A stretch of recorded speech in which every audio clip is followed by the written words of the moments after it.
Welcome to a Foxy Tech Tips tutorial on rotating your video clips on iMovie for Mac. If you find this tutorial helpful, please consider subscribing to my channel and liking the video. Start by dragging your video clip into the timeline.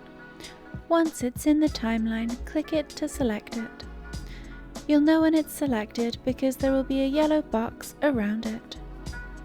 When it's selected, click the cropping button from the top editing toolbar. These two buttons here are for rotating the clip clockwise or counterclockwise. Rotate your clip until it's in the position that you want. Your clip has now been rotated.